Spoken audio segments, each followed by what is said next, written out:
Courtney kicks us off this hour in Chicago. Courtney, welcome to The Ramsey Show. How can we help? Thank you so much for taking my call. I really appreciate your guys' time. Absolutely. Yeah, thanks.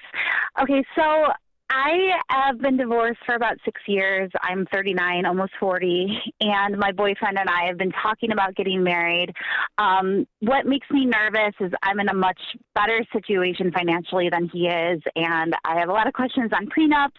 I have 2 kids. I own a business. I have a lot of assets and everything, and I'm really just confused about what's the right thing to do, and still protecting me and my kids, but all that jazz.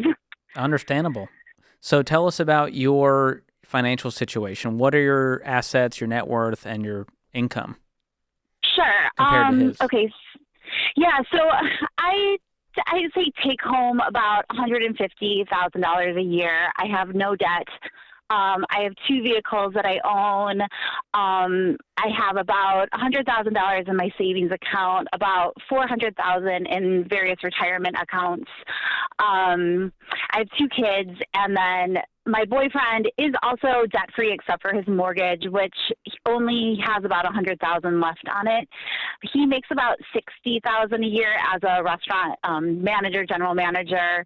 The only thing is he has 0 retirement, and he doesn't have any children. So retirement is really my biggest hang up, I would say. So I don't really know how to navigate that. Mm. Can I ask you a question? Absolutely. If let's pretend that things go well in the marriage as we expect that they would, and you have, this retirement nest egg set aside, do you view that as something that you guys share together, or do you view that as this is my retirement and he has his retirement? That's what I'm really wrestling, because in a perfect world, I would see it as something shared, but I just know how really hard I've worked for it, and all the sacrifices that I've made as a single mom, and just really smart choices that I've had to make to do it. It makes me really nervous, I guess. Okay.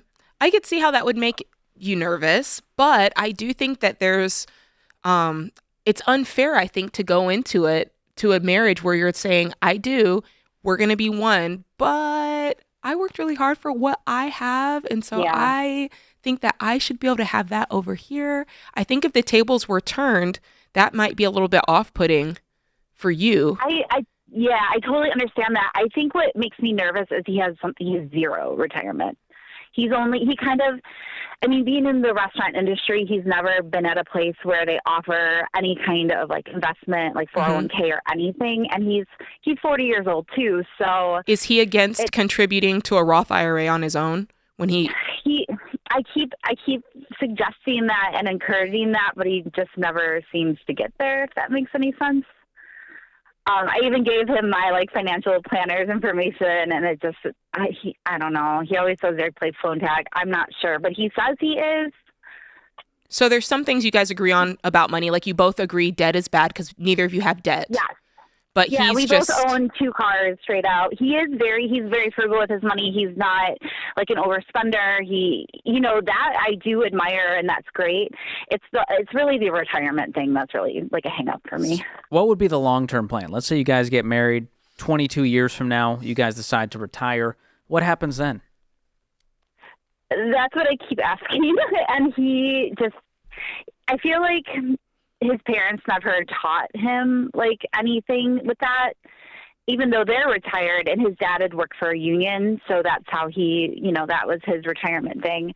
But they never really pushed him to think about that, or to be in a career that, he never had any skin in the game for his college. They paid for all of his college, which he has nothing to do with the major that he's in. So I feel like he doesn't think about that. My worry is less about this prenup, and it's more that you guys aren't on the same page financially. The prenup is just kind of a formality after we have the discussion and go, hey, there's all this wealth over here. This is not a trust issue between the people. We don't want to invite crazy into our life. It's more about the people in your circles than it is about you two. Yeah. But this sounds like I don't want him mooching off of what I worked hard for. later on if it doesn't work. Yeah, that's the spirit of it. You said some things off to the side that were kind of, dare I say, passive aggressive. You're like, he's not even in his degree field. So I'm just going to say, you've got a little beef here that you need to cook it up. Y'all need to cook it up together and eat it, because if you get married without doing that, it doesn't matter if you have a prenup. It's always going to bother you that there's these checklists in your brain that he's not checking the box. Now, I do wonder if we were to give you Financial Peace University, would he go through that with you, or would he say, nah, I don't need that? No, I think he would. Yeah, no, I think he's open. I think more or less he's just clueless. So it's just a lack of education. I'm the wrong person saying it. Yeah. Okay, well, here's the thing. If it's a lack of education, but he's open to learning it and doing the things, and he's like, hey, there's a class. Yes, I will go to the class with you, Courtney. I think that's a green flag. But if the answer is no, I don't need that, I never grew up, and he's closed off to it, that's a giant red flag, and that's something that you need to consider. And a prenup, in my mind, is not the answer. It's digging deeper and asking more questions to find out if there's more red flags. Then if there's more red flags, then you can kick him to the curb. But do you have a paid-for house, Courtney? Sorry, what was that? Do you have a paid-for house? I actually rent. Oh, okay. But so he's coming to table with home ownership. Right, he does. Yes, this spices things up. It does. That's a green flag. So here's my thing, Courtney. If you do, I don't think this is necessary in this scenario. It's not like you're coming to the table with $4 million and he's broke. Right. No. He's doing fine. He's doing great, but we need to get him on the investing side. He doesn't have that financial literacy background that you do. You've done so well, and I'm really proud of you. So if you do go forward with this prenup, you both talk about it. You say, hey, this is to protect the relationship. This is not a trust issue. This is to protect us from crazy down the line. But be open to revisions. Maybe make it protective at first, but 5 years down the line, say, we're going to revise this, and it's going to be all ours now. Sure. So it's not one thing set in stone forever. And again, come to the conversation without it being I don't trust you, you're broke, and if we're going to go through with this thing, it's going to be my money. But that is what it is, though. That is the spirit of it right now. Yeah. And so that's what worries me. I think we got to do some soul searching before we move forward with this relationship or with the prenup. Okay, thank you so much. I appreciate it. You got it, Courtney. Wishing you the best. Congrats on all the success.